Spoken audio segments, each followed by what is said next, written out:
Chicken tandoor खायचं आहे, मग बाहेर हॉटेलला कशाला जायचं? घरीच बनवा मस्त टेस्टी आणि ज्युसी चिकन तंदूर. तर मंडळी, स्वागत आहे तुमचं प्रिया स्वयंपाकघरमध्ये. चला तर आपण सुरुवात करूयात आणि मस्त हेल्दी, इझी आणि टेस्टी चिकन तंदूर घरच्या घरी बनवूयात. तर सगळ्यात आधी आपल्याला अद्रक लसूणची पेस्ट करून घ्यायची आहे. त्यासाठी या ठिकाणी मी 4 ते 5 अद्रकचे तुकडे घेतले, 10 ते 15 लसणाच्या पाकळ्या घेतल्या आणि थोडी कोथिंबीर ॲड केलेली आहे. थोडं पाणी ॲड करायचं आणि एकदम बारीक पेस्ट करून घ्यायची आणि त्याच्यामध्ये थोडं पाणी ॲड करायचं. त्यानंतर एक टिप देते तुम्हाला, जेव्हा तुम्ही अद्रक लसूणची पेस्ट बनवताना त्या टायमिंगला तुम्ही थोडी कोथिंबीर ॲड केली तर अजून छान टेस्ट येते. त्याला मग आपण चिकन मॅरिनेट करायला घेऊयात. ह्या ठिकाणी मी अर्धा किलो चिकन घेतलेलं आहे आणि मी मोठ्या मोठ्या पीसमध्ये घेतलेलं आहे, कारण की तंदूर जेव्हा आपण करतो तेव्हा मोठेच घ्यायचे पीस. त्यानंतर आपण केलेली अद्रक लसूण आणि कोथिंबीरची पेस्ट टाकायची आहे. त्यानंतर मी ह्या ठिकाणी दही टाकते. दही आपल्याला 4 ते 5 चमचे, मोठे चमचे टाकायचे आहे. आणि दही कसं टाकणार की हे दही मी गाळून घेतलेलं आहे, म्हणजे यातलं पाणी सगळं काढून घेतलेलं आहे.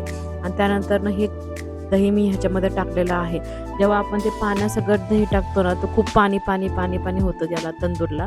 त्यानंतर बेसिक मसाले टाकायचे आहे, जसं की मी ह्या ठिकाणी हळद टाकलेली आहे अर्धा चमचा. 1 चमचा तुम्ही काश्मीरी लाल मिरची पावडर टाका आणि अर्धा चमचा तुम्ही लाल तिखट टाका. त्यानंतर चवीनुसार मीठ टाकायचं आहे. मीठ टाकल्याच्या नंतर आपल्याला ह्या ठिकाणी चिकन मसाला टाकायचा आहे. चिकन मसाला 2 ते 3 चमचे टाका, किंवा ह्याऐवजी तुम्ही चिकन तंदूर मसाला टाकला तरी चालेल. त्यानंतर थोडीशी चिमूटभर तुम्हाला काळी मिरी पावडर टाकायची आहे. त्यानंतर थोडीशी मी कसुरी मेथी घेतलेली आहे. ती थोडीशी कसुरी मेथी तुम्ही अशी रब करून त्याच्यामध्ये टाकून द्यायची. त्यानंतर आपल्याला थोडासा धना पावडर टाकायची आहे, जे की अर्धा चमचा तुम्ही टाकू शकता. त्यानंतर आपल्याला थोडं अर्धा लिंबू पिळून घ्यायचं आहे. त्यातल्या सगळ्या बिया काढायच्या आणि पिळून घ्यायचं आहे. त्यानंतर पिळून घेतल्याच्यानंतर सगळ्या बिया काढून घ्यायच्या अशा प्रकारे आणि सगळं मिक्स करायचं आणि एकदम छान असं अलगद अशा हाताने सगळं मिक्स करून घ्यायचं, जेणेकरून तुमचा जो मसाला आहे तो सगळ्या चिकनच्या पीसेसला लागला पाहिजे. त्यानंतर थोडं मेल्टेड बटर घेतलेलं आहे आणि मेल्टेड बटर टाकलं पाहिजे, खूप छान टेस्ट येते त्याने. आणि त्याच्यानंतर तुम्ही पुन्हा एकदा सगळं एकत्र करून घ्या, जेणेकरून ते बटर हे सगळ्या पीसेसला लागलं पाहिजे असं. आणि त्याच्यानंतर आपल्याला ही चिकन 2 ते 3 तास आपल्याला साईडला ठेवून द्यायचं आहे.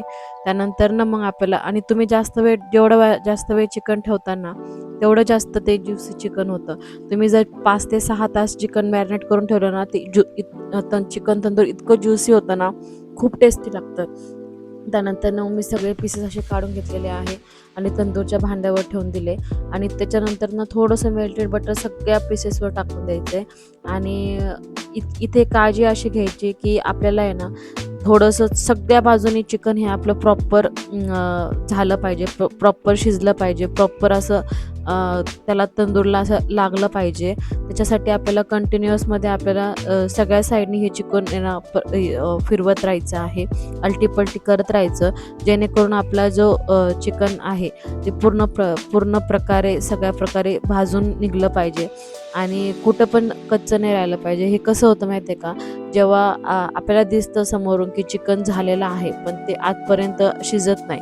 मोस्ट ऑफ द टाईम तसं होतं. त्यासाठी तुम्हाला काय करायचं आहे की चिकनला आहे ना, हळू याच्यावर कमी याच्यावर बऱ्याच वेळ ठेवायचा आहे. कमीत कमी तुम्हाला अर्धा तास तरी तुम्हाला चिकन तंदूर मस्त होऊ द्यायचं आहे. आणि कंटिन्युअस बटर लावत राहायचं. जेवढं तुम्ही बटर लावता ना चिकनला, तेवढं त्याची टेस्ट इन्हान्स होते आणि खूप टेस्टी लागतं.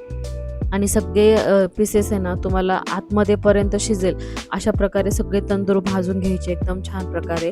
आणि कंटिन्युअस म्हणजे तुम्ही आलटी त्याला करत राहा आणि खूप छान लागतात. जास्त वेळ त्याला तंदूरच्या भांड्यावर ठेवा, खूप छान लागतात. आणि एकदा नक्की ट्राय करून बघा ही रेसिपी. खूप इझी आहे, खूप सोपी आहे, खूप हेल्दी पण आहे. आणि तुम्ही बाहेर जायची काही गरजच नाही. घरच्या घरी इतकं टेस्टी आणि चिकन तंदूर बनवून बघा, ट्राय करून बघा आणि कमेंटमध्ये मला नक्की सांगा कसं झालं ते. आणि चॅनलला सबस्क्राईब करा, व्हिडिओला लाईक करा, शेअर करा आणि नक्की कळवा की कसं झालं ते. एकदा नक्की ट्राय करून बघा. Thank you for watching. Bye bye. Thank you.